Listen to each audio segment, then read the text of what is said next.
the devil didn't wear Prada. He wore a $5,000 suit tailored to perfection and wielded a glare that could freeze hell itself into submission. Alexander Thorne was a monument to polished ruthlessness, a king presiding over an empire of steel and glass that pierced the heavens. From his penthouse office, suspended between earth and sky, he surveyed the entire city sprawling below like a chessboard awaiting his next calculated move. He felt nothing but a cold, crystalline satisfaction coursing through his veins. Feeling nothing was precisely the point. Emotions were the currency of the weak, and Alexander Thorne had built his kingdom on granite, not sentiment. Absolutely not. His voice, low and laced with finality, should have ended the discussion. It usually did. The words hung in the air like a judge's gavel, absolute and unyielding. His sister, Chloe, a splash of vibrant defiance in his monochrome world, refused to flinch beneath the weight of his disapproval. "It's not a request, Alexander. It's a board directive. My directive. Our employee turnover is catastrophic. Our public image is that of a corporate shark tank where humanity goes to die. The Sterling merger will collapse if we don't prove we're not monsters wearing designer armor." "We're not monsters. We're efficient," he corrected, his gaze returning to the financial reports glowing on his screen, numbers he understood, unlike the messy complexity of human hearts. Sentiment is a liability that drags down quarterly earnings. And people are not liabilities, they're assets. Chloe slammed a folder onto his pristine desk with enough force to make the crystal paperweight tremble. Her name is Alara Vance. She's the finest corporate empathy consultant on the market, the one everyone wants and few can afford. She starts Monday. The word empathy felt like a foreign, filthy substance contaminating his pristine office, a virus threatening the sterile perfection he'd cultivated. Alexander finally looked up, his ice blue eyes pinning his sister with the same intensity he reserved for hostile takeovers. "I will not have some feelings merchant psychoanalyzing my company, dissecting what doesn't need fixing." "It's our company," Chloe shot back, though her voice softened at the edges, revealing the sister beneath the executive. "Mom and Dad built it with heart, Alexander, not just spreadsheets and cold calculations. Please." The single word carried the weight of a decade of distance between them. It was his singular weakness, the only hairline fracture in his impenetrable armor. He looked away, a muscle ticking in his jaw like a time bomb. "Fine," he bit out, the word tasting like defeat. "But she stays out of my way, completely." Alara Vance believed in the alchemy of human connection with the fervor of a convert, but walking into the lobby of Thorne Industries felt like entering a mausoleum where dreams went to suffocate. The air hung silent and sterile. The marble floors polished to such an obsessive sheen, they reflected the anxious faces of employees scurrying past like startled mice, fleeing a predator they couldn't see but instinctively feared. Her first data point was the receptionist, a young woman named Sarah, according to the nameplate that seemed more like a warning label. Her smile was stretched so tight it looked painful, as if her face had forgotten the genuine shape of joy. "Mr. Thorne is expecting you," Sarah said, her voice barely above a hushed whisper, as though speaking at normal volume might summon something dangerous. She leaned forward slightly, sharing what felt like a state secret. The last consultant lasted a week before she left. A delicate pause waited with meaning. "Good luck." The words were polite, professionally courteous even, but her eyes screamed a silent warning that echoed in her bones. While she waited, Alara observed with the keen attention of a scientist studying a dying ecosystem. A man in a rumpled suit rushed from the elevator, his face pale as parchment, looking as though he'd barely survived an encounter with death itself. Moments later, a junior executive emerged, took a deep, steadying breath that spoke of gathering courage, squared his shoulders as if donning invisible armor, and stepped back in, a soldier returning to battle. Her phone buzzed, shattering the oppressive silence. A message from her new temporary assistant, forwarded from the Thorne HR department, illuminated her screen. Please find attached the last 12 months of internal metrics: 45% voluntary turnover in middle management, 70% spike in stress-related medical leave, and the internal Speak Up anonymous feedback portal is 90% negative, with the word tyrants appearing 147 times in the last quarter alone. This wasn't merely a company suffering from low morale. This was an organization in its death throes, gasping for air beneath the crushing weight of its own toxic culture. And the architect of that culture, the source of all this human devastation, was the man she was about to meet. When she was finally ushered into the penthouse office, the man behind the vast, criminally empty desk completed the picture with devastating clarity. Alexander Thorne was a study in controlled power, every line of his body speaking of dominance and discipline. But Ilara's trained eye, honed by years of reading the silent language of suffering, saw beyond the carefully constructed facade. She saw the tension coiled in the set of his shoulders, like a spring wound too tight, the cold focus that refused to see anything but the merciless bottom line.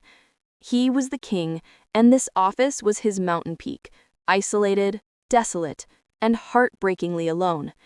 He didn't extend the basic courtesy of acknowledgement. He simply assessed her, his gaze a physical sweep designed to find and catalog her flaws, to identify weaknesses he could exploit or dismiss. "Miss Vance," he began, his voice devoid of warmth, empty as a winter wasteland. "Let's dispense with the illusions and pretty lies. You are here because my sister possesses a soft heart that clouds her judgment. You will induct your workshops. You will generate your reports that no one will read. You will not interfere with operations. You will not bother me. Are we crystal clear?" Ilara met his gaze unflinchingly, refusing to be cowed by the glacial intensity that had undoubtedly made grown men weep. She didn't just see a ruthless CEO drunk on power.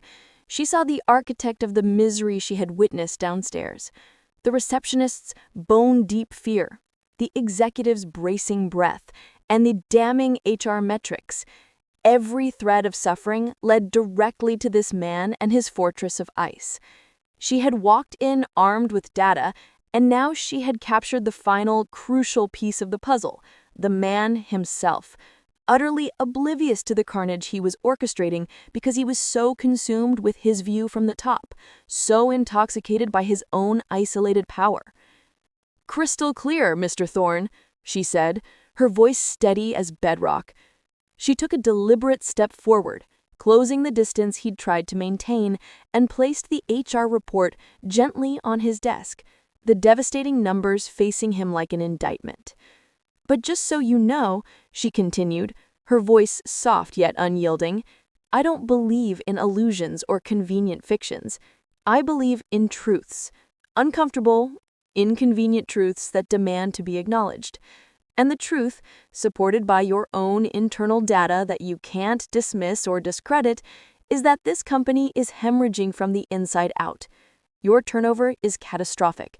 Your employees are terrified to breathe too loudly. Your Speak Up portal reads like a hostage manifesto written by people who've lost hope."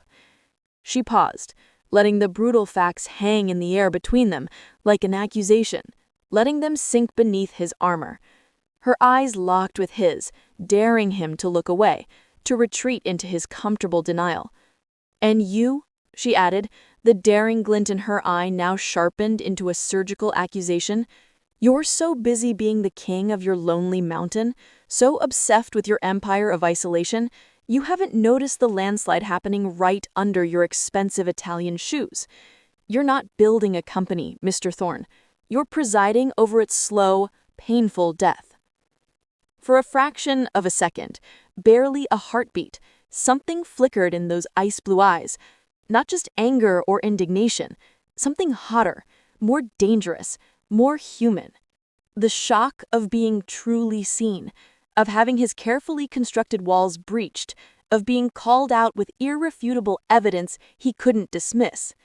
It was a spark of recognition, of vulnerability, of a challenge he could not simply freeze out or fire away. Then it vanished, replaced by impenetrable ice as the fortress gates slammed shut with almost audible finality. "Get to work," he dismissed her. But the words lacked their initial crushing finality. They weren't a declaration of victory. They were a retreat, however slight, however unwilling. As Ilara left, she felt a thrill racing through her veins that had nothing to do with professional triumph and everything to do with the human heart hidden beneath all that ice. She had just thrown a stone at a giant, and she had witnessed something miraculous. She had seen him flinch. Unlocking Alexander Thorne would be the hardest, most rewarding, most dangerous thing she had ever attempted. And despite every logical instinct screaming warnings, her heart was already committed to the impossible task. Ilara's listening sessions became an excavation of buried truths, each one more devastating than the last. Employees spoke in hushed, haunted tones of a culture of fear so pervasive it had become the air they breathed. They spoke of a CEO who was undeniably brilliant, but brutally unforgiving. "He remembers everything," one manager confessed, his voice dropping to barely a whisper as if Thorne might somehow hear through walls. "Every mistake, every missed deadline, every stumbled word in a presentation, but it feels like he's cataloging your weaknesses, building a case against you, waiting for the perfect moment to strike." Her only ally in this frozen wasteland was Ben, Alexander's weary-eyed chief of staff, a man who looked like he carried the weight of impossible secrets. "He wasn't always like this," Ben said over coffee one afternoon, his voice heavy with the burden of knowing. "The Titan persona? It's armor. Thick, impenetrable armor forged in fire. What happened with his family, it changed him, broke something fundamental inside him, and he rebuilt himself into this." "His family?" Ilara pressed gently, sensing she was approaching sacred, dangerous ground. Ben shook his head, a door slamming shut with decisive finality. "That's not my story to tell. It's his, and he's buried it so deep I'm not sure even he can find it anymore." The first crack in the fortress appeared a week later, unexpected as spring rain in winter. Ilara was working late, the office transformed into a cathedral of shadows and silence, when she saw Alexander through the glass walls of a conference room with Sarah, the receptionist. The young woman was crying, her shoulders shaking with the kind of sobs that come from desperate, helpless fear. "My son, the hospital, I just need a more flexible schedule for his treatments. The chemo, he's only 7 and he's so scared, and I can't lose this job, but I can't lose him either." Alexander's expression was unreadable, his face a mask that revealed nothing. He didn't offer comfort, didn't provide the warm reassurance a crying woman might need. Instead, he picked up his phone with clinical efficiency. "Ben, Sarah in reception. Find her a role in the new remote work division, effective immediately. Full benefits, maximum flexible hours, and increase her salary by 15% to cover additional medical expenses." He ended the call and looked at the stunned woman, his voice still emotionless. "Your son needs you. Don't let work prevent you from being the mother he needs. You are dismissed. Go home, be with him." It was cold, it was clinical, utterly devoid of emotional warmth, but it was also profoundly, unexpectedly, devastatingly kind. He had solved her problem with ruthless efficiency, but he had solved it. He had seen a human being in pain and acted, even if he couldn't bring himself to feel. Ilar felt the ground shift beneath her feet, her entire understanding of this man fracturing and reforming. The Titan had a heart, a deeply buried, heavily guarded, frozen heart, but a heart nonetheless still beating beneath all that ice.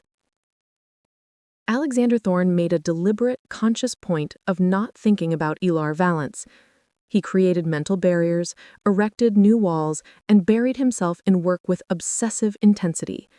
He drowned himself in the Sterling merger documents, in quarterly reports dense with numbers, in acquisition strategies and financial projections, anything that would keep the image of her challenging, hazel eyes and that infuriatingly accurate landslide comment from infiltrating his carefully ordered mind.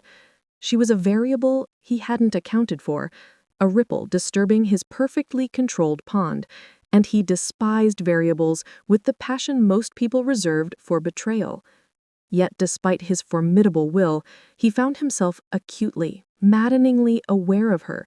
It was a peripheral awareness, subtle as a shadow, persistent as a heartbeat, like a sound in a once silent room that you couldn't unhear no matter how hard you tried. His CFO mentioned, almost casually over a budget review, that the mood in the accounting department seemed lighter, almost positive. Ben reported with barely concealed satisfaction that the Speak Up portal had received its first genuinely positive comment in months, praising the new sense of psychological safety in a team meeting where people had actually smiled. Psychological safety, Alexander scoffed, dismissing it as corporate psychology nonsense. Safety was a myth people told themselves to sleep at night. But the words stuck in his mind like a splinter, irritating and impossible to ignore. He saw her once through the glass wall of a conference room, and the sight stopped him mid-stride. She was leading a workshop, her entire being radiating warmth and genuine engagement. She was laughing, a sound that, though muffled by the glass barrier, was rich and genuine and utterly without calculation. Her hands moved expressively as she spoke, painting pictures in the air, and the employees surrounding her were leaning forward with an engagement he had never witnessed in his own meetings. They weren't just compliant or fearful, they were actually, impossibly happy. He watched for a moment too long, something hollow and aching blooming in his chest, a feeling he couldn't name and immediately sought to banish. It felt dangerously close to longing, to loss, to wanting something he'd convinced himself he didn't need. He turned on his heel and returned to the cold, clean logic of his spreadsheets, but the warmth of her laugh lingered like an echo. She was a disruption to his carefully ordered existence. Nothing more. He repeated it like a mantra. But mantras, he was discovering, were poor protection against feeling. It happened in the elevator, that confined space where proximity becomes intimate whether you will it or not. He was heading down to the lobby, reviewing a contract on his tablet with fierce concentration, when the doors slid open on the 15th floor, and there she was. Elara Vance stepped in, her arms full of files threatening to spill, slightly breathless. "Mr. Thorne," she said, surprise coloring her voice with something almost like pleasure. He gave a curt nod, his eyes determinedly returning to his screen, but his senses betrayed him with sudden, acute awareness. The elevator was a confined space, intimate despite his wishes, and she was vivid, impossibly distractingly vivid. She wore a simple emerald dress that brought out the gold in her eyes, and she carried the scent of rain and wildflowers, fresh, alive, utterly alien in his sterile world of steel and ambition. He could feel the warmth radiating from her presence beside him like sunshine penetrating ice.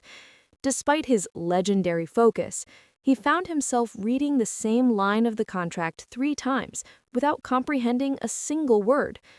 This is absurd, he thought, his jaw tightening with frustration. She's an employee, a temporary consultant. This is completely inappropriate. "Your thoughts on the new flexible work proposal?" she asked, breaking the charged silence with casual conversation. "It's a concession to a fundamental lack of discipline," he said, his voice harsher than he'd intended, defensive in his discomfort. Weakness masquerading as progressive policy. "Or," she countered softly, her voice carrying no judgment, only patient certainty, an acknowledgement that people have complex lives outside these walls, lives that, when respected and valued, make them more focused, more loyal, and infinitely more productive inside them. He finally looked at her, a mistake his body recognized even if his mind refused to acknowledge it. The elevator lights caught the gold flecks in her hazel eyes, making them shimmer like sunlight on water. There was no defiance in her gaze now, no challenge or accusation, just a calm, unwavering certainty that was somehow more disarming than any argument. He had a sudden, unbidden image of what it might be like to have that certainty, that warmth, that infinite patience directed at him personally, to feel the sun after a decade of winter, to thaw. The thought was so dangerous, so utterly forbidden and catastrophic that it felt like a physical shock, electricity through ice. The doors dinged open at the lobby, shattering the moment. "Good day, Miss Vance," he bit out, striding past her without a backward glance, his heart hammering against his ribs for reasons that had nothing to do with his pace and everything to do with proximity to warmth he couldn't allow himself to feel. He spent the rest of the day trying unsuccessfully to forget the scent of wildflowers and the unsettling, terrifying feeling that a crack had just appeared in his foundation. Small, perhaps, but catastrophically placed. A raised voice echoing through the hallway snagged his attention like a hook. It was Mark, one of his more aggressive VPs, a man whose results he valued as his methods left casualties. Mark was cornering Alara in the hallway, his posture aggressive, intimidating. "Your fluffy, feel-good nonsense is undermining my authority with my team, Vance. I won't tolerate it. You're making them soft, weak, useless." Alexander froze mid-step, his instinct to let his executives handle their own territorial disputes warring with a sudden, fierce surge of protectiveness that shocked him with its intensity. He saw Alara stand her ground, her posture straight and defiant, but he could see the tension singing through her shoulders, the slight tightening around her eyes. Open dialogue isn't about undermining authority, Mark. It's about building a stronger, more genuine foundation for it. Respect earned, not fear extracted. It's a waste of time and resources, and I don't take orders from consultants who play therapist. Before Alexander even registered the decision, before conscious thought could intervene, he was there. His presence filled the space between them like a physical force, and his voice, when it came, was low and laced with quiet threat. "Is there a problem here?" "Mr. Thorne, no, sir. Just a discussion on methodology." "The methodology," Alexander said, his icy gaze fixed on Mark with predatory intensity, "is now official company policy, non-negotiable. If you have a problem with policy, your resignation will be accepted effective immediately." He didn't look at Alara, but he was hyper-aware of her standing just behind his shoulder, could feel her presence like warmth against his back. "Now apologize to Miss Vance. Sincerely." Mark stammered an apology that barely qualified as words, and fled down the hallway like a man escaping judgment. The silence that followed felt weighted, significant. Alexander finally turned to face her. She was looking at him not with the gratitude he had expected, but with a curious, searching expression that seemed to see straight through his armor to the truth beneath it. "You didn't have to do that," she said, quietly, her voice soft as falling snow. "I don't tolerate insubordination," he said, the lie tasting metallic and bitter in his mouth. He had tolerated far worse than Mark in the past, because aggressive tactics drove results, increased profit margins. This was different. This was achingly, terrifyingly personal. He had intervened not because of policy or propriety, but because the sight of someone intimidating her, making her shoulders tense with defensive wariness, had made him feel violent, protective, possessive. The realization terrified him more than any hostile takeover. "You can fight my own battles, you know," she added, a small, defiant smile touching her lips, a smile that did something dangerous to his carefully controlled heartbeat. That smile did something to him, something warm and unsettling that he couldn't name, couldn't categorize, couldn't defend against.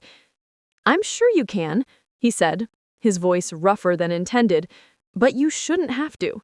Not in my company. Not while I'm—" He stopped, the words catching. "Not while I'm watching. Not while I care." He walked away before he could finish that thought, before he could acknowledge the truth burning in his chest.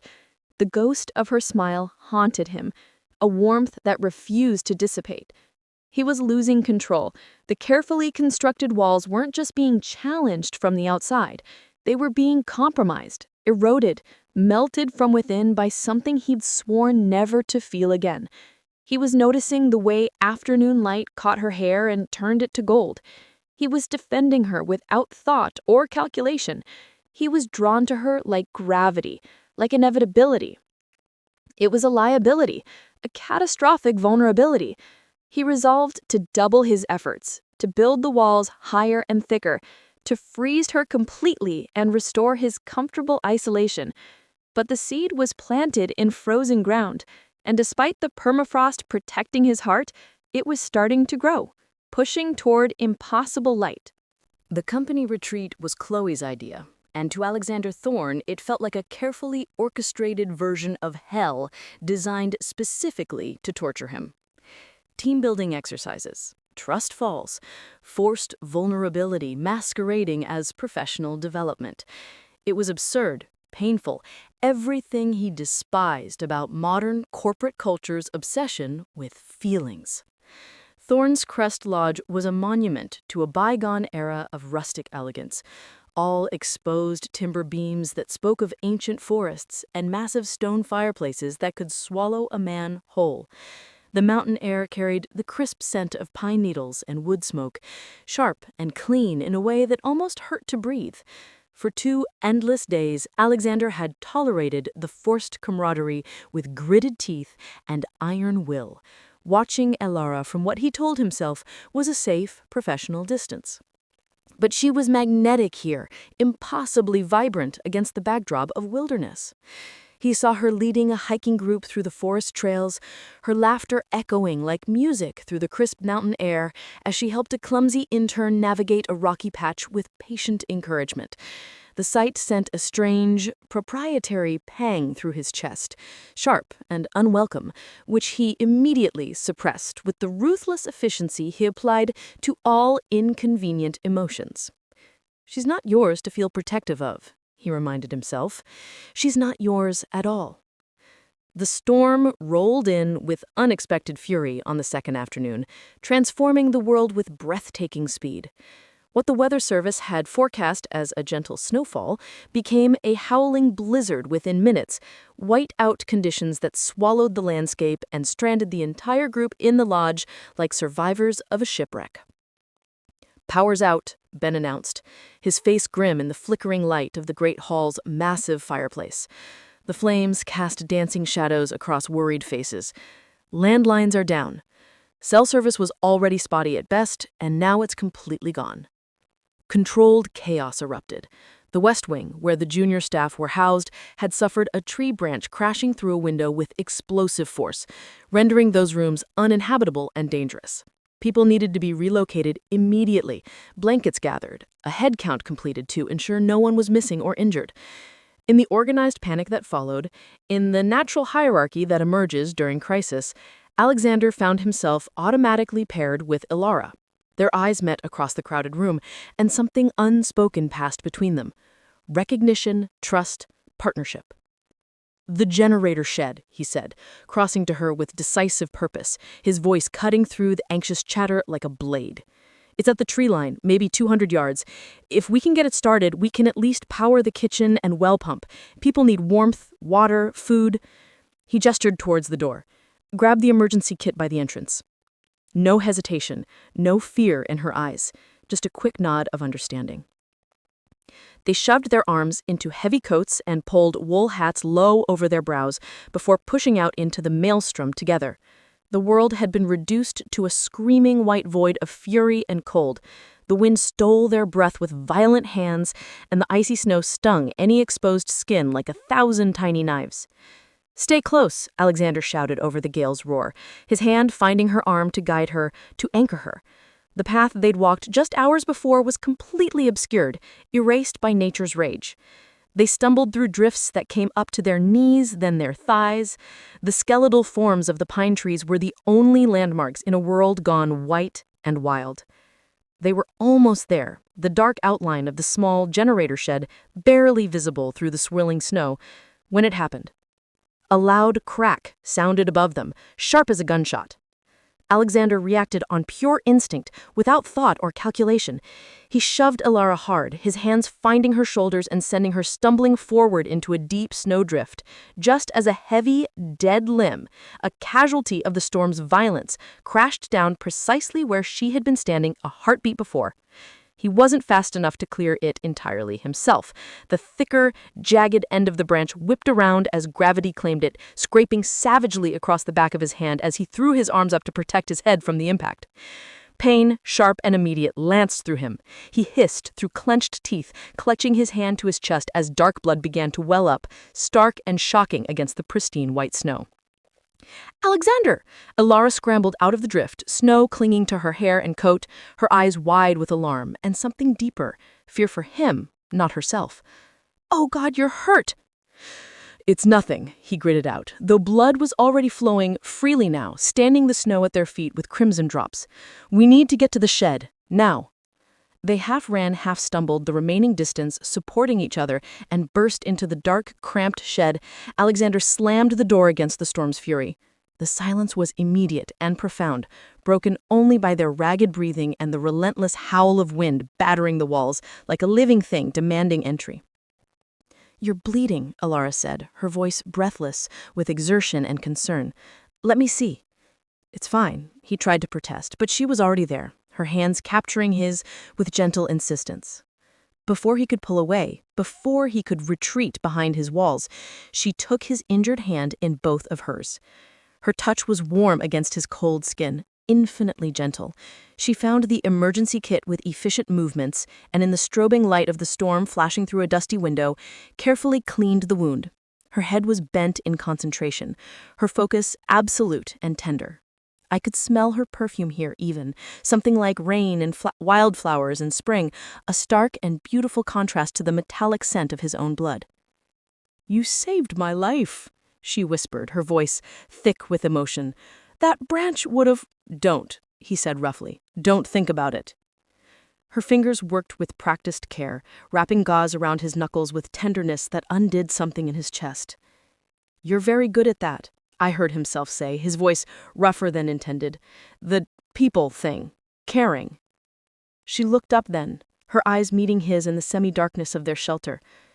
"And you're very good at the not people thing.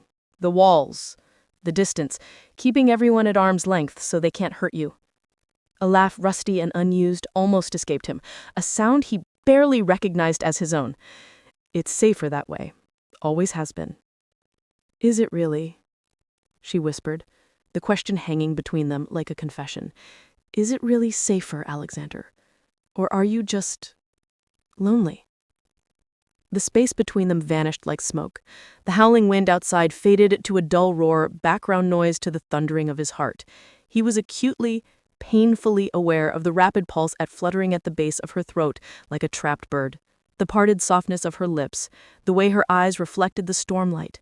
The wall he'd spent a lifetime building, stone by painful stone, felt paper-thin in this moment, fragile as breath. His gaze dropped to her mouth, and desire, fierce and undeniable, crashed through him like the storm outside. He was going to kiss her. God help him, he was going to cross a line from which there was no return, no retreat, no safety. He leaned in, closing the distance between them with agonizing slowness. Her breath hitched, a soft sound of surprise and wanting. Her eyes fluttered closed, her face tilting up to his like a flower seeking sunlight. His satellite phone, clipped to his belt and forgotten until this moment, blared to life with a specific shrill ringtone that shattered the moment like glass. The sound was a bucket of ice water, a siren, a warning. He jerked back as if electrocuted, as if her touch had burned him. The screen illuminated his face in the darkness, revealing not anger, but far worse, a stark, gut-wrenching panic that transformed his features. The caller ID glowed like an accusation. Victoria. He stared at it for a fraction of a second that felt like an eternity, a visible war raging behind his eyes. The present moment with Alara, warm and real and possible, versus the ghost of his past, cold and demanding and inescapable. The ghost won. It always did. He snatched the phone with rough hands. "What?" he barked into it, turning his back on her, building the wall again brick by brick with desperate speed.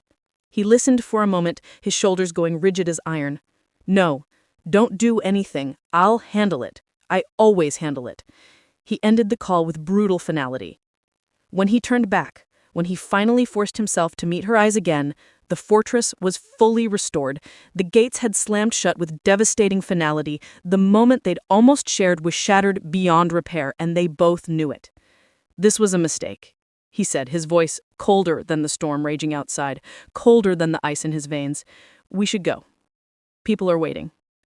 He walked out into the blinding snow without another word, leaving Alara alone in the dark with the ghost of his almost kiss burning on her lips like a brand, like a promise broken before it could be made. Days later, Alara needed to drop off the final retreat report on Alexander's desk, a simple administrative task that should have taken moments. Using her master keycard for the executive offices, logical access for a consultant in her position, she let herself into his dark, empty sanctuary. It was then that she saw it. On the vast, criminally empty expanse of his obsessively organized desk, a single wilted black rose stood in a slender crystal vase. It was a stark, funereal monument, death preserved, grief on display. And next to it, lying face down, as if it had been violently struck down, was a silver picture frame. Even from a distance, she could see the spiderweb of cracks fracturing the glass. Her heart hammered against her ribs, a warning drumbeat. This was a violation of privacy, a crossing of professional boundaries she should respect. But the pull was magnetic, irresistible, a siren call to the core of his mystery, to the wound that had created the Titan. She carefully picked up the frame with trembling fingers. The glass was shattered into 1,000 pieces, a destruction that spoke of violence and grief. But the photograph beneath remained intact, preserved despite the damage. It was a younger Alexander, barely recognizable. His face was soft, unguarded, his eyes alight with a warmth and joy she'd never witnessed. His arm was wrapped protectively around a girl who bore a striking resemblance to Chloe, but with darker, infinitely sadder eyes. Beautiful and fragile, like a flower already wilting. He was looking at her with such protective tenderness, such fierce love, that it made Alara's chest physically ache with sympathy. Isabel, her mind whispered, though she didn't know how she knew the name. "What are you doing?" His voice was quiet, deadly soft, more terrifying than any shout. She spun around, nearly dropping the frame. He stood in the doorway like an avenging angel, his face a mask of pale fury. But beneath the fury, swimming in those ice-blue eyes, she saw it again, that raw, gutting pain she'd glimpsed after Victoria's phone call. It was the pain of a man watching his soul being ripped from his body, the agony of old wounds torn open. The retreat report," she stammered, her voice failing her. She set the frame down with shaking hands, as if it burned. I'm sorry, I shouldn't have." "Get out." The words were barely audible, a whisper carrying the weight of an avalanche. "Now." "Alexander, please." She took a step toward him, compelled by something she couldn't name. "Who is Isabel?" The name acted like a trigger, a detonation. For a single horrifying second, she thought he might physically crumble right there before her eyes. His legendary composure cracked wide open, and the agony that bled through the fissures was so profound, so absolute, it stole the breath from her lungs. "Get out," he repeated, his voice breaking apart like ice fracturing. "And never, ever ask me that again, do you understand? Never." She fled, her vision blurred with tears she didn't understand, but the image of his shattered expression was seared into her memory like a brand. The fortress had a crack, a deep, terrible fissure, and it led to a wound so dark and devastating she couldn't even name it. The next day, he was gone. Ben informed her with careful neutrality that Mr. Thorne was dealing with a private matter overseas. No timeline, no details, just absence. A week later, he returned like a ghost walking back into the world of the living. And he was different. Not warmer, not suddenly transformed by some miracle, but less hostile, less defended. The walls remained, but they'd shifted somehow, become less impenetrable. He started attending her weekly strategy meetings, sitting silently in the back like a shadow, just listening. Not critiquing, not dismissing, not dominating, just absorbing, considering, witnessing. One evening, she found herself working late in the office library, a sanctuary of leather and old books that smelled of knowledge and time. She didn't hear him enter, didn't sense her presence until he spoke. "You were right," he said, his voice low and careful, as if testing unfamiliar words. "About the landslide." Alara looked up from her laptop, genuine surprise crossing her face. "What changed your mind?" He leaned against a bookshelf, and it was a concession, a tiny one but meaningful, a man allowing himself to be less than perfectly composed. He said, "My father," and he heard the complicated weight in those two words. He was a poet who failed spectacularly at business, lost everything chasing dreams and beauty. He believed love made you weak, that sentiment was a liability that destroyed men. I spent my entire life proving him right, becoming everything he failed to be. Cold, ruthless, successful. He looked at me then, and the ice in his eyes had thawed just at the edges, revealing something almost vulnerable beneath. But your methods, as infuriating and uncomfortable as they are producing undeniable results. The Sterling deal is back on track. Employee retention is improving. The Speak Up portal isn't a horror show anymore. This was the misdirect, she realized. The safe truth, the acceptable layer of the onion he could bear to show. Not the real wound, but close enough to feel like honesty. "It's not about methods, Alexander," she said softly, closing her laptop to give him her full attention. "It's about people, seeing them, hearing them, acknowledging that they matter beyond their productivity metrics." "Like you're trying to see and hear me?" he asked, with a hint of wry amusement in his tone, almost self-aware. "Psychoanalyze the Titan?" "Someone has to," she said, meeting his gaze with gentle defiance. "You're worth knowing, the man behind the armor." The air between them crackled with electricity, charged with all the unspoken words, all the almost kisses, all the moments of connection they'd shared and denied. He took a step toward her, and she could see intention forming in his eyes, dangerous, inevitable intention. The library door opened with terrible timing. "Alexander, there you are!"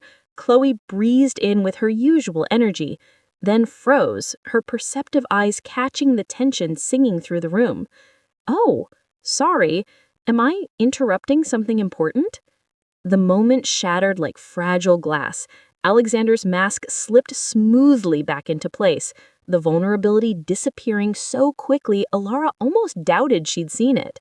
"No," he said, his voice carefully neutral. "We were finished." He gave Alara a curt nod that felt like dismissal and left without another word. Chloe watched him go, then turned to Alara with an expression that mingled hope and worry in equal measure. "Be careful with him, Alara," she said quietly, seriously. "The walls aren't just for show or ego. They're holding up something broken inside, something that might collapse if you push too hard. And I'm not sure any of us would survive that kind of destruction." The Sterling merger was entering its critical final phase, the pressure mounting like a storm building on the horizon. The air in Thorne Industries crackled with tension, with anticipation, with the weight of everything riding on this deal. And then, like a ghost summoned from nightmares, Victoria arrived. She was elegance personified, sharp and beautiful in that dangerous way that spoke of razors hidden in silk. She glided into the office as if she owned it, as if she'd never left, her presence transforming the temperature of every room she entered. "Alexander, darling," she purred, her voice honeyed poison. "We need to talk about the old days, about debts unpaid." Alexander's entire posture went rigid, every muscle locking into defensive position. "Victoria," he said, his voice flat and dead, "this isn't the time or place." "But it's always about time with you, isn't it?" Her smile was sharp as a blade. "Running out of it? Wasting it? Hiding from it?" Her calculating eyes slid to Alara, assessing her with a glance, dismissing her as inconsequential. "I see you have a new consultant. How progressive."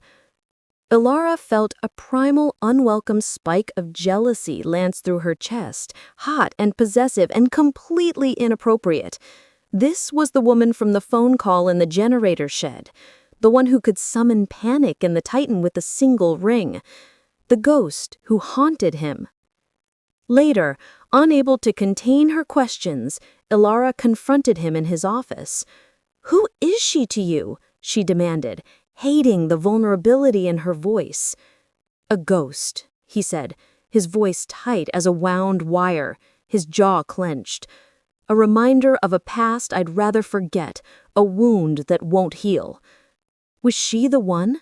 Alara pressed, needing to understand. "The one who made you build these walls? The one who broke you?" He let out a harsh, bitter laugh that held no humor, only pain. "Victoria? No. She was just a symptom, a consequence of the real disease, a vulture feeding on carnage she didn't create." He was pushing her away again with both hands, all the progress of the last few weeks evaporating like morning mist. The closer they got to the merger's culmination, the more he retreated into his fortress, building the walls higher with desperate urgency. The final negotiation with the Sterling Group was a disaster, a slow-motion car crash everyone could see coming but no one could stop. Alexander was paranoid, combative, challenging every clause with suspicious hostility. His distrust was a tangible force poisoning the room, making everyone uncomfortable. He was creating the very betrayal he feared, manifesting his nightmare through sheer force of expectation. Mr. Sterling finally stood, his face grave with disappointment. "Mr. Thorne, I came here in good faith, ready to build something meaningful together, but I cannot proceed with a partner who views me as an enemy, who sees conspiracy in every handshake. I'm sorry. The deal is off." The Sterling team filed out in uncomfortable silence, leaving devastation in their wake. The door clicked shut. The men from Sterling, the good, honest company that was supposed to be their salvation, were gone. The conference room became tomb silent, heavy with failure. The only sound was Chloe's choked sob as she stood by the window, her shoulders shaking. "You killed it! You just killed everything Mom and Dad built! Their legacy, their dream!" She couldn't even look at him before she ran from the room, her grief trailing behind her like smoke. Alexander Thorne didn't move. He stood frozen, a statue of a king standing alone in the ruins of his own castle, surveying the destruction he'd wrought with his own hands. From the doorway, Ilara felt her heart tearing in two. This wasn't just a business deal collapsing. This was a man actively destroying his own life, burning down everything he loved, and she couldn't just watch him. She couldn't abandon him to his demons. She followed him into his private office, her decision made. He went straight to the drinks cart with mechanical movements, his hand visibly shaking as he poured whiskey into a crystal glass. "You should leave," he said, his back to her, his voice rough with suppressed emotion. "There's nothing here for you now. I've destroyed it all." "I'm not leaving you," she said with fierce certainty, closing the door behind her and sealing them in together. "Not now. Not like this." He turned, his eyes burning with defensive fire and anguish. "I just ruined us, Ilara. I threw away our best chance to survive because I'm too broken to trust, too damaged to believe in anything good. I don't need a consultant right now. I need to be alone with what I've done." "You have been alone for 10 years, Alexander. And look at the cost. Look at what that isolation has done to you, to your sister, to this company." Her voice cracked with emotion. What happened in that conference room wasn't a negotiation. It was a meltdown. It was self-destruction. You're not a titan. You're a man so utterly terrified of being hurt again that you'd rather burn down everything you love than let someone get close enough to help you, to save you, to love you. He flinched as if she had physically struck him. The glass slammed down on the desk, expensive liquor splashing over the side in a pool of amber. In 2 powerful strides, he was in front of her, towering over her, his presence overwhelming. "You don't know what you're talking about," he shouted, but she heard the desperation beneath the anger. "I know everything I need to know," she cried, refusing to back down, refusing to let him hide. "I saw your face when you looked at that shattered photograph. I was in that shed with you when the world disappeared and you almost kissed me. I felt the wall you've built around yourself, and I felt the crack in it, the weakness, the humanity." Her voice softened, became gentle as a prayer. "This isn't about the company or the merger or your reputation. This is about you. What is so broken inside you that you would sacrifice everything, your sister, your future, your chance at happiness, and us, to protect it?" The word "us" hung between them like a confession, brave and fragile and terrifyingly honest. All the fight drained out of him in a rush, like air from a punctured balloon. The great Alexander Thorne seemed to shrink, to collapse inward. He sank onto the leather sofa as if the weight of the world had finally, completely crushed him. He buried his face in his hands, and his shoulders began to shake. Ilara's anger melted away instantly, replaced by a fierce, protective ache that consumed her. She slowly, carefully knelt on the floor before him, a posture of supplication, of patience, of unwavering presence. "This is it, Alexander," she whispered, her voice trembling with emotion but steady with conviction. "The deal is dead. Your sister is devastated. The fortress is crumbling. There's nothing left to lose now." She reached out, her fingers gently, reverently brushing his. "This is your last chance. Tell me the truth, the real truth, all of it, right now, in this moment, or I walk out that door and I am never coming back. You can sit in this fortress you've built, all alone with your ghosts and your pain, until it collapses completely and buries you alive." For a long, eternal moment, there was only silence, weighted, profound, full of possibility and terror. Then a broken sound escaped him, something between a sob and a gasp. When he lifted his head, his eyes were seeing a different time, a different life, a different version of himself that no longer existed. "Her name," he began, the words ripped from the deepest, darkest part of his soul, "was Isabel." He was silent for a long moment, the name hanging between them like a ghost finally given permission to speak. When he continued, his voice was distant, haunted, belonging to a younger man who'd lost everything. He said, "I found her crying in the garden at her own engagement party.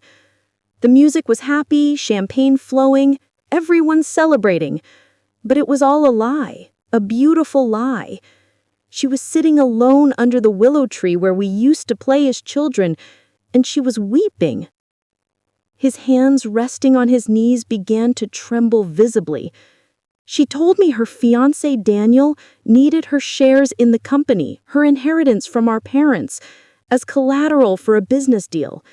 A guarantee of commitment, he called it. a romantic gesture. The words dripped with bitter irony.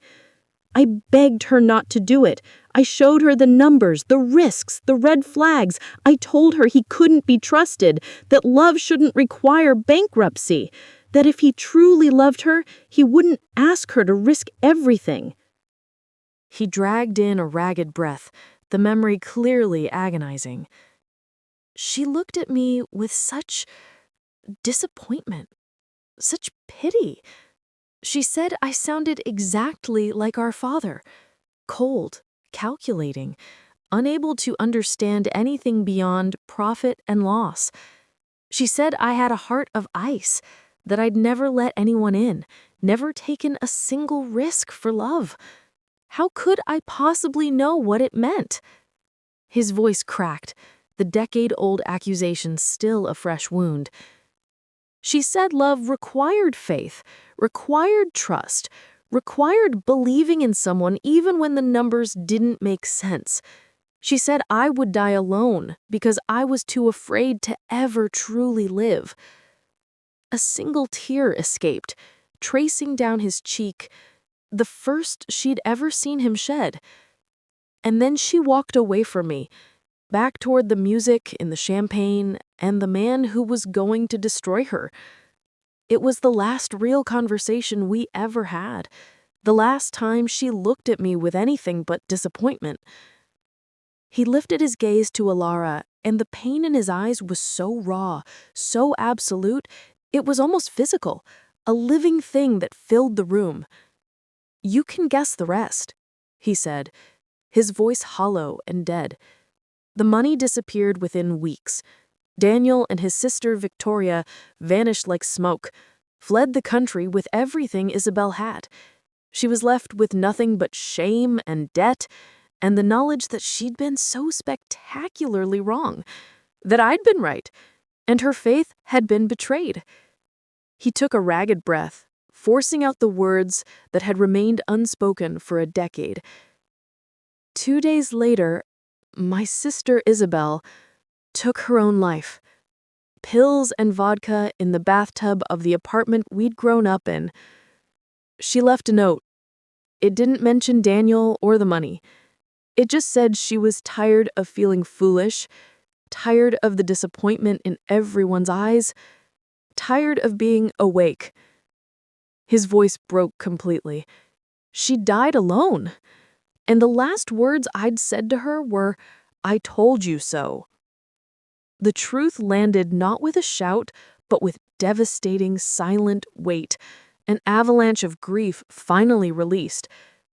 "Don't you see?" he whispered, his eyes begging her to understand, to see the logic of his self-imposed exile. "I was right about Daniel. My cold calculations, my ice-heart suspicions, they were correct. And she died anyway. Being right didn't save her. Love destroyed her. Faith destroyed her. Opening her heart destroyed her." His voice dropped to barely a whisper. "So I built these walls. I became the Ice King she accused me of being. Because if love is that dangerous, if trust can be that fatal, then the only way to survive is to feel nothing at all." He looked at her then with such vulnerable honesty it stole her breath. "And now, the thought of loving you, Alara, it's the one thing that truly, utterly terrifies me. Because if I lose you, if I open my heart and you're taken from me, or you betray me, or you simply leave, it's the one loss I would not survive. I would not come back from that darkness. So it's easier, safer, to push you away now before—" "Stop," Alara said firmly, her own tears flowing freely now. She took his trembling hands in hers, holding them tightly, anchoring him. "Oh, Alexander," she breathed, her voice thick with emotion and absolute conviction. "You didn't fail her. You tried desperately to save her. You fought for her with everything you had, with logic and reason and love, even if you couldn't express it the way she needed." She gently stroked his hands in a steady, grounding rhythm. She made her own choice. A choice influenced by a manipulative Latham, yes, but her choice nonetheless. And her death, that unbearable tragedy, that was not your fault. You were not responsible for Daniel's cruelty or for the darkness she couldn't escape. She squeezed his hands and her voice grew stronger. You built this fortress to protect yourself from ever feeling that pain again. I understand that. But Alexander waited until his eyes met hers. The walls didn't keep the pain out. They just trapped you inside with it, all alone in the dark with your guilt and your grief, reliving that moment over and over with no one to help you carry it. Her words were not a pardon or absolution. They were a key, turning slowly in a lock that had been rusted shut for 10 long, lonely years. You are not unlovable because you were cautious. You are not cursed because you tried to protect her. You are not doomed to destroy everyone who gets close to you. She cupped his face with infinite tenderness. You're just a man who loved his sister and lost her and has been punishing himself ever since. And for the first time in 10 unbearable years, Alexander Thorne let someone in. The fortress crumbled. The walls fell. He collapsed forward, burying his face in her shoulder, and his body shook with silent, racking sobs for the sister he lost, for the years he'd wasted, for the unbearable weight he'd carried alone, for the love he'd denied himself. And Alara held him through the storm, a steady, unwavering presence, leading him out of the darkness and into the light, whispering words of comfort and truth until his tears finally, mercifully subsided. The storm of his grief eventually passed, leaving behind a profound, quiet exhaustion, the kind that comes after a fever finally breaks. Alexander's sobs had subsided into shaky but steady breaths, his head still resting on her Alara shoulder, her arms wrapped around him like a lifeline. Slowly, carefully, he pulled back. His eyes were red-rimmed and vulnerable, stripped of every defense. He looked at her as if seeing her clearly for the first time, not through walls of ice, but with perfect, painful clarity. "I don't know how to do this," he admitted, his voice hoarse and raw. "I don't know how to not be the Titan, how to be just a man who feels things." Alara gently cupped his cheek, her touch infinitely tender. "You don't have to know how right now. You just have to want to try. One day at a time. One moment at a time." He turned his face into her palm, pressing a kiss there, a kiss of gratitude, of surrender, of beginning. "Will you help me?" he whispered. "Will you stay?" "Yes," she promised without hesitation, "for as long as you want me." "Forever then," he said, and despite everything, the ghost of a smile touched his lips. "I'll want you forever." He stood, his hand finding hers, their fingers intertwining naturally. "Come with me," he said softly. "Please." He led her out of his corporate office, past the elevators that descended to the world below, to a single, discreet door of polished ebony, almost hidden in the paneling, a secret known to few. He pressed his palm to a biometric scanner, a soft click echoed in the silent hallway. "This is my home," he said simply, opening the door to his most private sanctuary. "No one comes here, ever, but I want you to see the real me." Alara stepped over the threshold and caught her breath, her heart swelling. It was nothing like his austere office. The space was warm, lived in, deeply personal. Soft lighting cast a golden glow across walls lined with books that looked genuinely read. Worn spines, dog-eared pages, evidence of a mind that hungered for stories. A grand piano stood by floor-to-ceiling windows overlooking the glittering city. Sheet music scattered across its surface. A deep, comfortable sofa faced a fireplace where a low fire crackled and danced. Photographs line the mantel, his parents, young Chloe, and yes, Isabel, smiling and alive and captured moments of joy. This was the man behind the Titan. Thoughtful, artistic, human. He led her to the sofa, never releasing her hand, as if afraid she might disappear if he let go. For 10 years, he began, his gaze fixed on their joined hands. I believed that love was the enemy, that feeling anything was weakness, that isolation was strength. He lifted his eyes to hers, and they shimmered with unshed tears and something far more powerful, hope. But with you, everything I thought I knew has been turned upside down. With you, I feel strong, brave, human again. Alara's breath caught, her heart thundering against her ribs. When I'm with you, the silence isn't deafening anymore. The walls don't feel necessary. They feel like a prison I built for myself. His voice dropped to a reverent whisper, each word carefully chosen, weighted with meaning. No one has ever fought for me the way you have, not to change me, but to free me, to see past the armor to the man underneath. I see you, Alexander Thorne, she whispered back, her voice trembling with emotion. Not the Titan everyone fears, not the Ice King or the ruthless CEO. I see the man who moved heaven and earth to help Sarah's son. The man who wept for his sister. The man who pushed me out of the way of a falling branch without a second thought.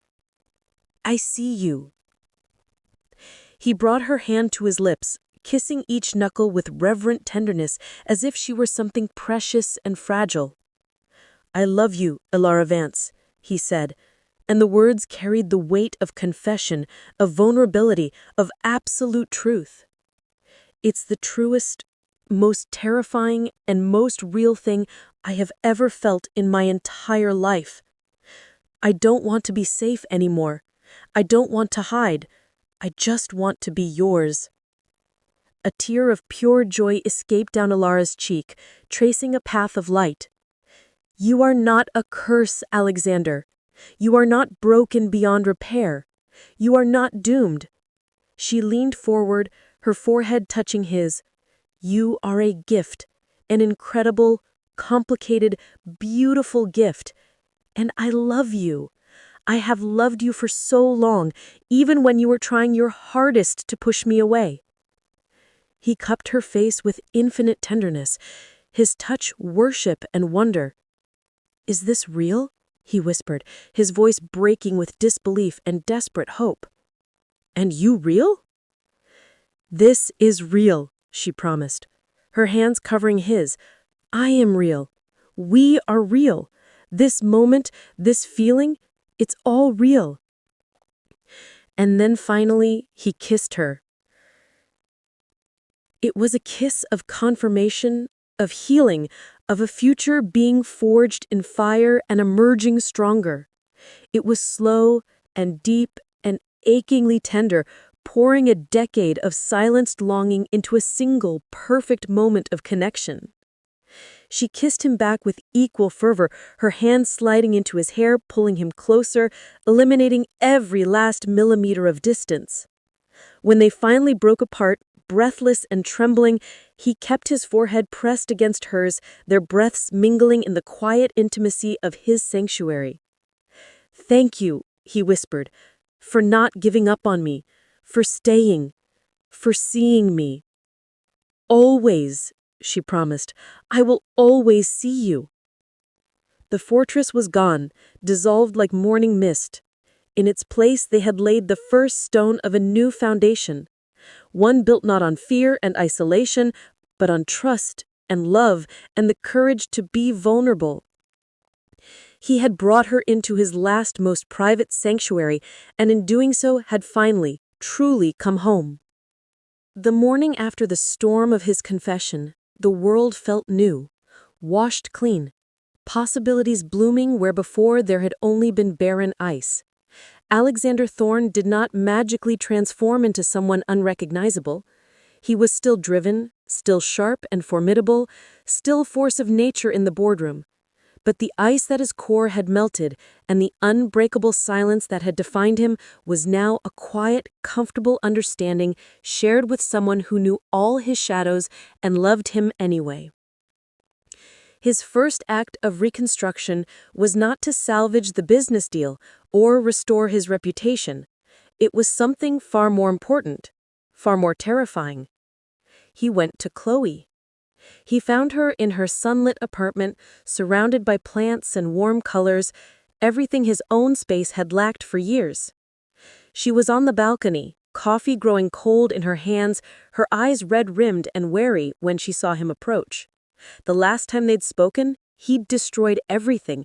She had every right to turn him away. He didn't offer a business platitude or a strategic deflection.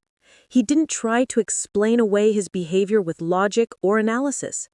He simply sat beside her in the other chair, took her hand gently, and said, "Tell me about the time Isabel tried to cut your hair before the school dance and made you look like a lopsided poodle."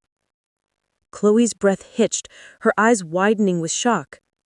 They never talked about Isabel. Never. It was the unspoken rule that had governed their relationship for a decade. "Xander," she whispered. "Please," he said, his voice breaking slightly. "I need to remember her as she was, not just how she died, but how she lived. And I can't do it alone anymore. I don't want to do it alone." And then, for the first time in 10 long, frozen years, they talked about their sister. Not as a tragedy or a ghost haunting their family legacy, but as a person. Funny, flawed, passionate, real. They shared stories forgotten in the weight of grief, laughed through their tears at memories of her terrible cooking and her infectious laugh. They cried together and properly grieved together and began the painful, necessary work of healing together. The wall between them, built from the same bricks of guilt and pain that had constructed his fortress, crumbled into dust. And then, for the first time in 10 long frozen years, they talked about their sister. Not as a tragedy or a ghost haunting their family legacy, but as a person. Funny, flawed, passionate, real.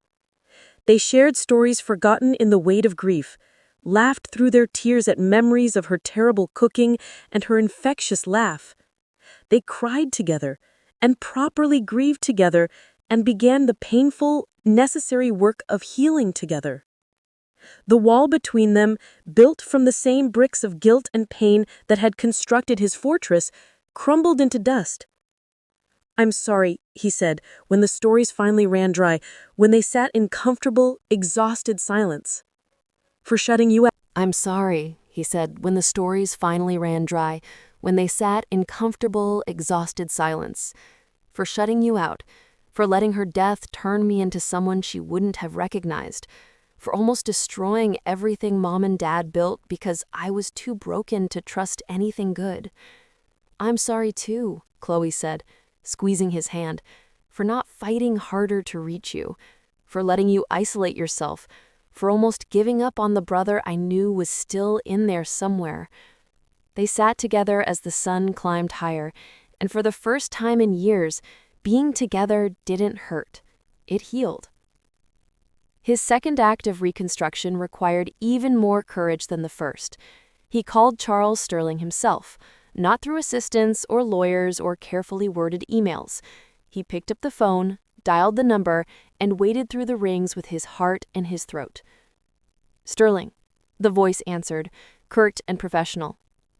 "Charles," Alexander said, his voice clear and steady despite his nerves. "It's Alexander Thorne. I owe you an apology that's long overdue." A pause, a weighted silence. "I'm listening." "My behavior during our negotiations was unacceptable, unprofessional, and deeply personal in ways that had nothing to do with you or your company." The words came easier than he'd expected. Truth always simpler than lies. "I projected my own trauma, my own inability to trust onto a situation that deserved better. You came to us in good faith, and I responded with paranoia and hostility. Another pause. That's quite an admission, Mr. Thorne. It's the truth, and you deserve the truth. Alexander took a breath. If you're willing, and I understand if you're not, I'd like to meet again. Not to talk numbers first, not to negotiate terms or argue clauses, but to talk about the kind of company we want to build together. One where people are the greatest asset, not a liability. Where trust is earned, but also freely given. Where we honor the legacies our parents left us, instead of destroying them with our fears. The silence stretched longer. Then, when? Relief flooded through him. Whenever works for you, Charles. I'll make the time. Friday, 9 a.m., my office this time. I'll be there. And Charles, thank you for giving me a second chance I don't deserve. Everyone deserves a second chance, Alexander. It's what we do with it that matters.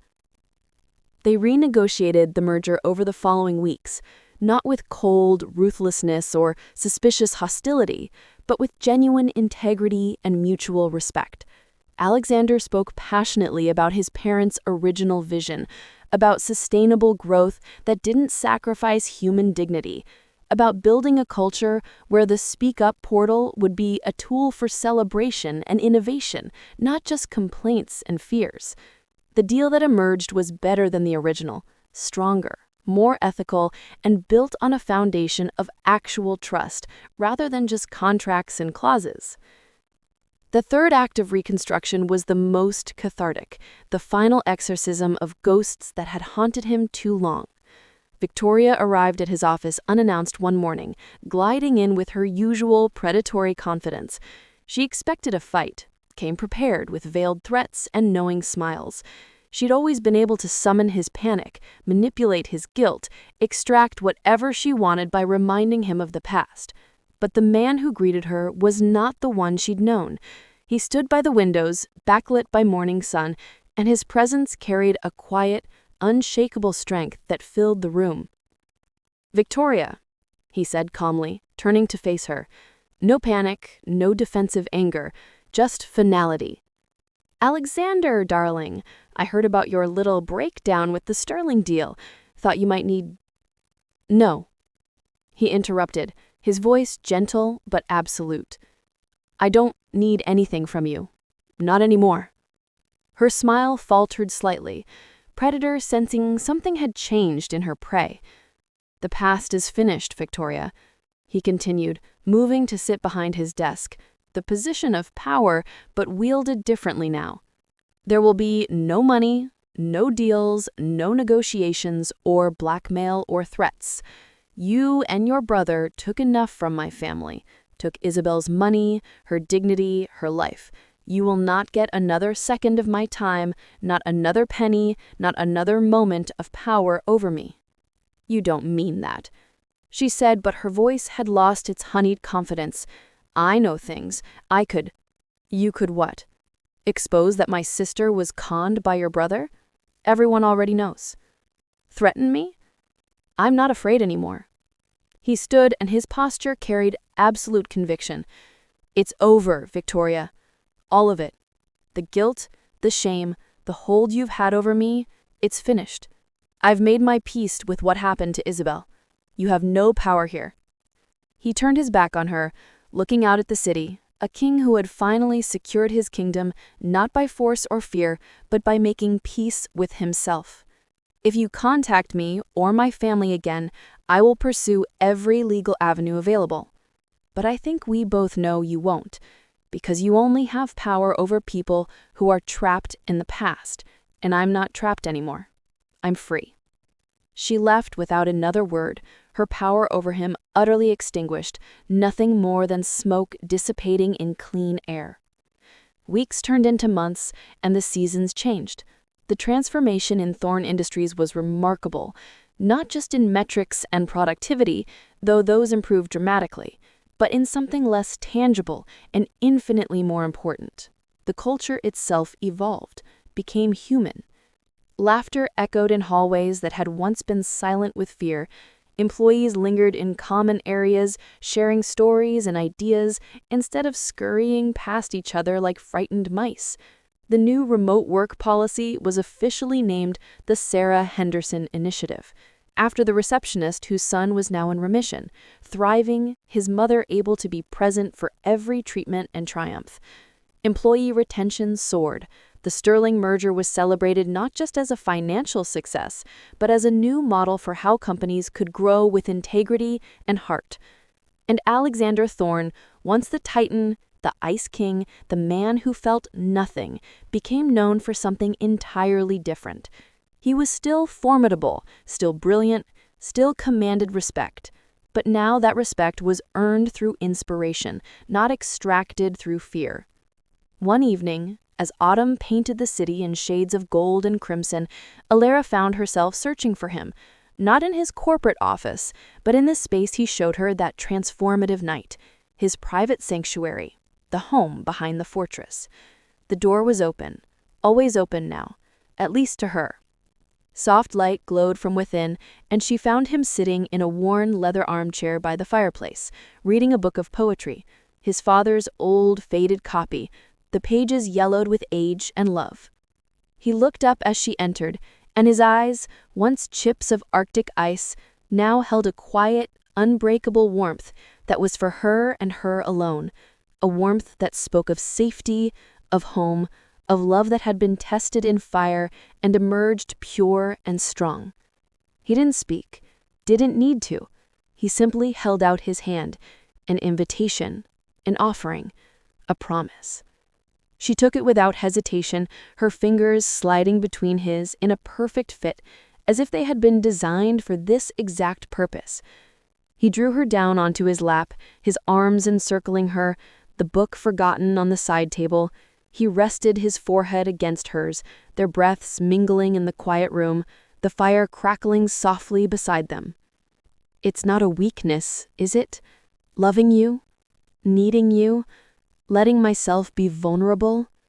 Alara's heart swelled so full she thought it might burst, might overflow with the sheer abundance of love she felt. She framed his face with her hands, seeing the man who had fought his way out of darkness for her, for his family, but most importantly, for himself. The man who had chosen courage over fear, love over isolation, connection over isolation. She leaned up and kissed him, soft and lingering, a promise that tasted of forgiveness, of trust, of a future that had once seemed impossible but now stretched before them bright and infinite. He deepened the kiss, his hands coming up to tangle in her hair, holding her close as if she were the most precious thing in his world, because she was, because they had both learned that love, real, honest, vulnerable love, wasn't the enemy. Fear was, isolation was, but love was salvation. Outside, the city lights glittered like scattered diamonds, no longer a chessboard for a lonely king's conquests, but a constellation of possibilities finally within reach. The fortress was gone, its stones repurposed, its moat filled in. The walls that had imprisoned him for a decade had been demolished not by force, but by the patient, persistent power of love. In their place, they had built something far more enduring, a home, a sanctuary, a shared space where vulnerability was strength, where scars were honored, where two people who had both known profound loss had found each other and chosen, every day, to be brave enough to love.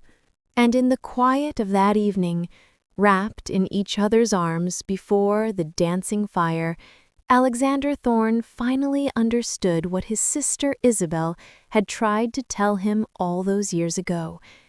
That love wasn't weakness, faith wasn't foolishness, and opening your heart wasn't a death sentence. It was the only way to truly live. 6 months later, the garden was Ilara's idea, a rooftop transformation on top of Thorne Industries, turning cold concrete into living beauty.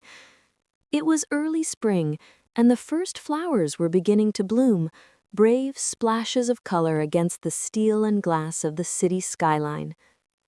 Alexander stood among the planters, dirt under his fingernails for the first time in his immaculate life, planting roses, black roses, not as a monument to death, but as a celebration of transformation, of beauty emerging from darkness.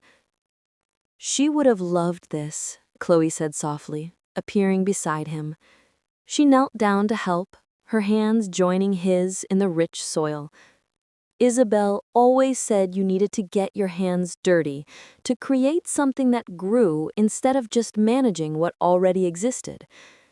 I wish I'd listened to her, Alexander said, but the words carried no bitterness now, only acceptance and gentle regret. I wish I'd understood before it was too late. You understand now, Chloe said, squeezing his shoulder. And you're honoring her memory by actually living, by letting yourself love and be loved. That's what she wanted for you, Xander. Happiness, connection, life. Ilara emerged from the rooftop access door, carrying a small plaque. She'd had it made as a surprise, and now seemed like the perfect moment to unveil it. I thought, she said softly, kneeling beside them, that the garden should have a name, a dedication. She turned the plaque around. Engraved in elegant script were the words, "The Isabel Thorne Memorial Garden. Where love grows from courage, and beauty blooms from hope, in memory of a sister, a dreamer, a believer. May all who enter here remember that faith in love is never foolish, and that vulnerability is the truest form of strength." Alexander's breath caught, tears spilling freely down his cheeks, but they were clean tears now, healing tears. He pulled both women into his arms, holding them close. "Thank you," he whispered, "for helping me find my way back, for teaching me that I could honor her memory not by building walls, but by tearing them down." They stayed there together as the sun climbed higher, planting flowers in memory of the girl who'd believed so fiercely in love that her absence had taught them all how to love better, deeper, with more courage and less fear.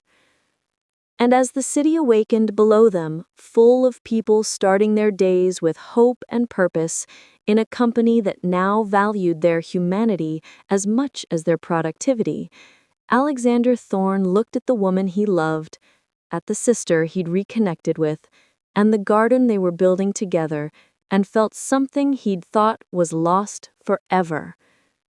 Peace. The unbreakable silence had finally, beautifully, been broken, replaced with laughter, with honest tears, with words of love spoken freely and without fear, and in its place grew something far more powerful, the sound of healing, the music of hope, and the enduring promise that even the coldest heart can thaw when touched by love brave enough to persist.